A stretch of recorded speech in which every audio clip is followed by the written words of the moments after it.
بسم اللہ الرحمن الرحیم الحمد للہ رب العالمین والصلاة والسلام علی رسولہ الکریم اما بعد۔ مشاہدین کرام، السلام علیکم ورحمۃ اللہ وبرکاتہ۔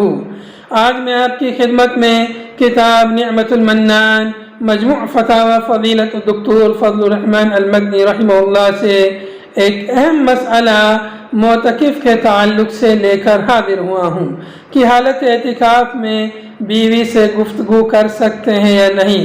اس تعلق سے آپ رحمہ اللہ سے سوال کیا گیا کہ کیا حالت اعتکاف میں مرد اپنی بیوی سے بات چیت کر سکتا ہے اور عورت اسے کھانا پہنچا سکتی ہے اور اس کے کپڑے دھو سکتی ہے؟ اس سوال کے جواب میں آپ رحمہ اللہ نے فرمایا کہ معتکف حالت اعتکاف میں اپنی بیوی سے گفتگو کر سکتا ہے اور عورت اس کی زیارت کے لیے اور کھانا پہنچانے کے لیے اس کے پاس جا سکتی ہے، نیز اس کے کپڑے دھو سکتی اور سر کی کنگھی بھی کر سکتی ہے۔ امام بخاری رحمۃ اللہ علیہ نے اپنی صحیح بخاری میں باب هل يخرج المعتکف لحوائجہ الى باب المسجد میں یہ حدیث ذکر کی ہے کہ ام المؤمنین حضرت صفیہ رضی اللہ عنہا رسول اللہ صلی اللہ علیہ وسلم کی زیارت کے لیے آئیں، اس حال میں کہ آپ صلی اللہ علیہ وسلم رمضان کے آخری عشرے میں مسجد میں معتکف تھے۔ انہوں نے کچھ دیر آپ صلی اللہ علیہ وسلم سے گفتگو کی، پھر واپس جانے لگی تو رسول اللہ صلی اللہ علیہ وسلم واپس بھیجنے کے لیے ان کے ساتھ گئے، اور جب مسجد کے دروازے پر پہنچے تو وہاں سے انصار کے دو آدمی گزرے۔ انہوں نے رسول اللہ صلی اللہ علیہ وسلم سے سلام کیا۔ آپ نے ان سے کہا، ٹھہرو، یہ صفیہ ابن ہوئی ہیں۔ الحدیث، اس سے معلوم ہوا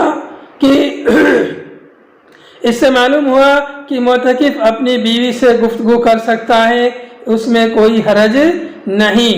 اور حضرت عائشہ رضی اللہ عنہا سے مروی ہے کہ رسول اللہ صلی اللہ علیہ وسلم جب معتکف ہوتے تو مسجد میں ہی رہتے ہوئے دروازے پر اپنا سر میرے قریب کر دیتے اور میں اس میں کنگھی کر دیتی، اور آپ گھر میں داخل نہیں ہوتے تھے مگر حاجت انسانی کی خاطر۔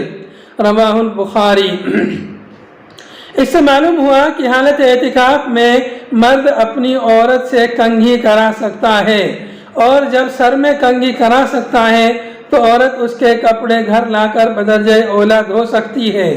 البتہ یہ زیارت اور گفتگو اور سر میں کنگھی کرانا وغیرہ بوقت ضرورت اور بقدر ضرورت ہونا چاہیے، اور معتکف کو زیادہ وقت نماز، تلاوت، ذکر الہی، توبہ و استغفار اور دعا وغیرہ میں صرف کرنا چاہیے، اور بیکار باتوں میں اپنا وقت برباد نہیں کرنا چاہیے، اور فحش قسم کی باتوں اور مباشرت و مجامعت وغیرہ سے تو قطعاً اجتناب کرنا چاہیے۔